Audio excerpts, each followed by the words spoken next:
Hello friends, my name is Natalia Porsche and I am an attorney who is based in Biloxi, Mississippi. And in this video, I will talk about DUI, my favorite subject, DUI, driving under influence. Why am I so excited to talk about this interesting creature as DUI, right? So because actually it's not that boring as you think. Why it's not that boring? Because there are plenty of ways to fight DUI if you've been charged or arrested for drunk driving or driving under influence of any drug. Then there is a possibility to fight your case. There is a possibility to win your case. Maybe an appeal will be necessary. But however, don't just think that there is no way of fighting your case, right? There is no way of winning your case, because that's not the truth. That's what police officers and that's what prosecutors want you to think. But that's not the case. It is an assumption that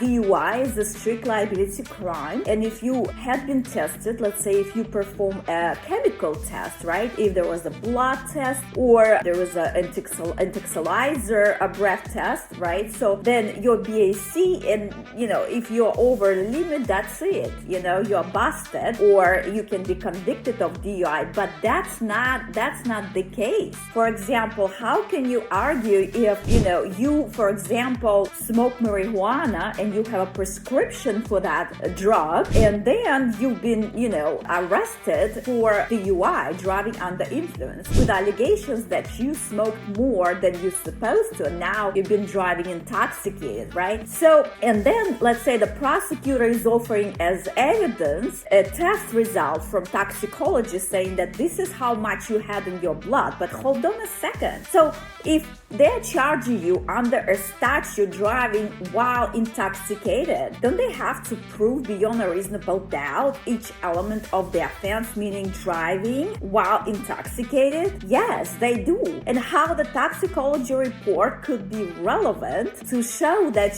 the client, that you was, over the limit of whatever you could consume at the time when you was operating the vehicle. So the toxicology report is simply irrelevant because it was not done at the time when you was driving. So there are many holes in DUI cases, and just the prosecutors and police officers, they don't want you to think that you can win the DUI case. But here's the thing though, you have to fight for it. You cannot just say, hey, I'm gonna win the case, I'm gonna surprise everyone, come in court and let's have a trial. That's not how it works. What happens is your defense lawyer will do all the prep work, all the preparation work on your behalf if you hire a defense counsel. What is this preparation work? Number one, filing motions. Number two, obtaining your discovery. Number three, obtaining your videos. Number four, obtaining the public record report for the officer or officers who arrested you. There are many different things that your defense counselor can do, especially, let's say, like I recently dismissed, in fact, last week I dismissed the DUI case because the officer did not show up to court. Well, in fact, he was no longer employed with the police department, and therefore I simply dismissed the case. It's a Sixth Amendment issue.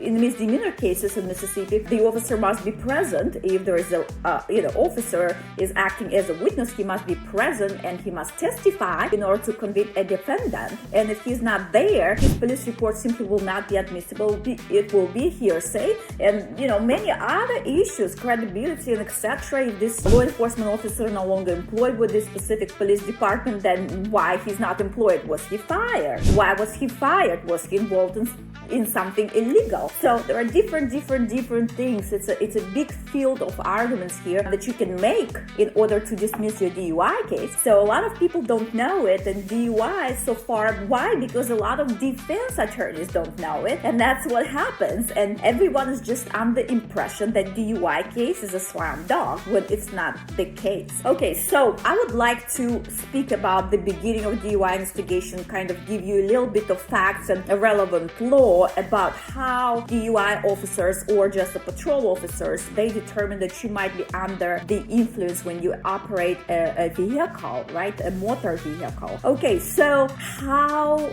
police officers get trained in order to, act as a DUI officer. Not every officer can be a DUI officer. Not every officer can arrest you for DUI, right? But how he's going to convict you, or how is he going to perform his sobriety test or the breathalyzer test or blood test if he doesn't know what he's doing? So you have to question yourself how strong is the prosecutor's case, how likely they can win. So going back to the training materials, what police officers using in order to detect whether you, let's say, are driving and you are under intoxication, right? So what do they use in order to spot your driving, like to pick on you, right? To start running your license plate and to start investigating you, because everything starts from investigation, not from arrest. So this is what they use, is DWI, Detection Standardized Field Sobriety book, right? So it's difficult to read here, but that's what they getting trained on, right? It's about 3 days that they have. They're getting trained during these 3 days in order to receive this DUI training. There are some different officers who will not just take a DUI course, but they will advance their DUI course by taking DRE course, and it's a drug enforcement course, right? And that's how they become an expert. So officers who take drug enforcement course, they are more like an expert in a field, because regular DUI officers, they are not expert in the field, right? But if they do not have a training how to perform standardized field sobriety test, for example, then they will have no evidence to convict you of DUI, because the prosecutor must prove beyond a reasonable doubt that you was operating your motor vehicle under influence, right? So if there are no evidence, there is no conviction. Okay, so this manual, this book, and there are a lot of them, you can find on the NHTSA website, National Highway Traffic Safety Administration. And guys, I have to say a very big thank you to Dave Cox, and he is an excellent, I can call him expert, because he does provide his expert opinion. He's a former law enforcement officer, and he established this wonderful group, wonderful organization, and the American Association for Premium DUI Attorneys, okay? And I am, of course, a member of that beautiful, wonderful, smart, intelligent group, okay? And you definitely, if you're attorney and you're watching me, you must join, because the information they provide during his lectures, and the membership is very affordable, and the information he provides during these lectures every month is incredible. It's so good, specifically if you don't have very rich clients who can spend thousands and thousands of dollars, on expert testimony. It shouldn't be that way, right? You should be able to win your case without, if it's very complex case where, let's say, death is involved in tragic accident, then of course you will have to have an expert. However, regular DUI misdemeanor cases, I don't think you need to have an expert. You need to be able to use their own material, training material, in order to beat your DUI case, right? So that's what it's all about. And Dave Cox is great tutor, and he's a great performer. He's a great expert. Okay, and I will leave his information for his website in the comment section. Okay, so first stage of investigation, when the officer, let's say, driving his or her vehicle, patrolling the area, and suddenly he or she sees the car which is operated in a funny manner, right? And what do I mean by funny manner? Kind of like driving a little weird, right? Stopping, moving forward, a little slow under the speed limit. So, but however, the officer, here's what you need to know. The officer cannot just use any clue, right? Any cue, we call them, in order to pull you over, right? There are specific 25 cues the officer might know in order to detect whether this specific person is operating a vehicle, might be operating a vehicle under the influence of alcohol or drug, okay? And so they are very specific. And if officer is untrained, he just doesn't know what he's doing, he doesn't know these specific cues, right? 24 of them, then, and how that's going to work in court, how his case is going to stand. This is because later he will have to come to court, he will have to testify in front of a judge, and then if case is appealed in front of a jury, and he must prove his case beyond a reasonable doubt. And if the case is not proven beyond a reasonable doubt, guess what? The other party can request, the defendant can request attorney's fees, court costs, wrongful imprisonment, and etc. So, DUI officers must be well trained because the state or a city is responsible for them, right? So, what are these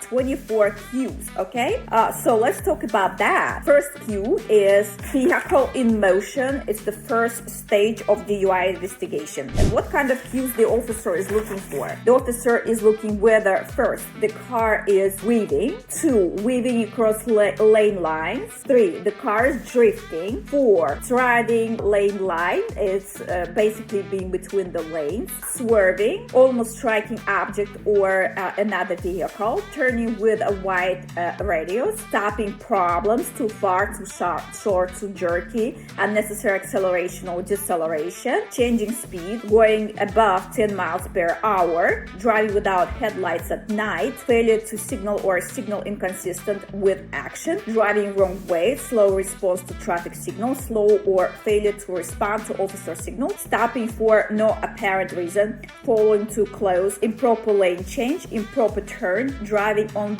other than places, or rather other than designated areas, stopping inappropriately, in response to officer command, inappropriate behavior such as arguing or striking or throwing the objects out of the window, or appearing to be impaired. So there are 24 of these cues, okay? And guess what? If the officer must convict you beyond a reasonable doubt, well, let's think about how many cues out of these 24 available, which actually exist under the law, how many cues he or she must find and put in his or her police report. Because guess what? What is not in the police report did not happen. You can ask any law enforcement officer. Any law enforcement officer will tell you what is not in the police report did not happen. Okay, so in the majority of cases, you guessed right. In the majority of cases, officers, how many reports I have seen for 10 years of being in a law practice doing DUI cases, a lot. I saw a lot of reports, and let me tell you something, they might have 3 or 4 cues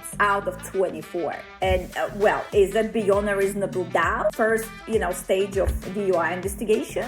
Is that, can you convict someone of DUI? Absolutely not. So the judge and the jury must know it, and defense lawyer is the person who has to deliver this information to justice. Okay, so this was the first part of the DUI investigation. I'm gonna make another video. It's already 14 minutes, so I'm afraid that it's gonna take a long time to upload this video. So I'm gonna make another video telling you about the second and the third stage of DUI investigation, pre-arrest screening, contact with the driver, and why the officer talk funny with you and make you do a lot of things at the same time when you start speaking with the officer first. So in the second part of this video, I'm going to tell you why officer asks you so many questions when the first she or he start talking to you, start interacting with you, right? Why they're asking you to get your driver's license, insurance, and proof of registration at the same time when they're, let's say, requesting you to answer their questions where you're coming from, for example. And that's when you get confused, and that's when your motor skills affected, right? And that's when your brain is affected if you're under influence. If not, then you should be fine. However, you should stay tuned. You should wait for the second part, because the second part will be very interesting. Thank you so much for watching this video. If you like my videos, subscribe to my YouTube channel or make a comment on Facebook or Instagram where you're watching me. And again, guys, thank you so much for watching. If you need if you have any questions, remember, always consult an experienced DUI lawyer in your jurisdiction. Goodbye and have a great day.